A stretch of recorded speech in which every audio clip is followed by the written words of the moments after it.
I wonder, Sarat, this idea of playing off of what Kevin just said, this pressure to get in, whether it's crypto from institutions or whatever, as you see the freight train rolling on and it rolls past you, you want to get on before it gets too far ahead of you and you can't catch up, right? Is that at all what's happening in the market here, the great chase?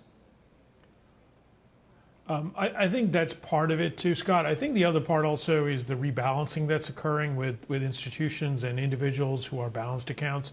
That is putting pressure on the bond market. That's why you're seeing yields also go lower. Just because once you get out of your equity allocation, where do you go? And to Kevin's point, if you're not ready to go into something like crypto or alternative assets, you're going to buy these bonds and then you're going to put pressure on the yields and the prices go up.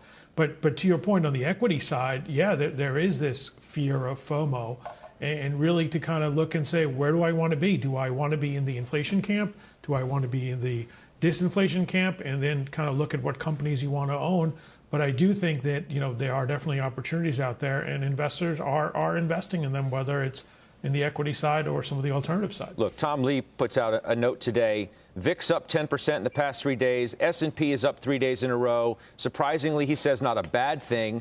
Equities continue to trade as if there's an underlying bid. And given the turmoil in the last 8 weeks leading into the end of September, our interpretation is that investors are still underinvested. And thus, what we are seeing is investors chasing markets higher. Kalanovic over at J.P. Morgan says he's still pro-risk. I mean, most of the commentary, Sarat, day after day after day is decidedly positive. And even some of the initial naysayers like Mike Wilson at Morgan Stanley are teetering on the edge of capitulation. That's what their notes would suggest every day. So what does that tell you about the overall narrative over the next, I don't know, couple of months of what is seasonally the strongest period of the year? I think it's stay invested. I mean, and definitely look for opportunities, especially as we've got through earnings season and companies that are broken.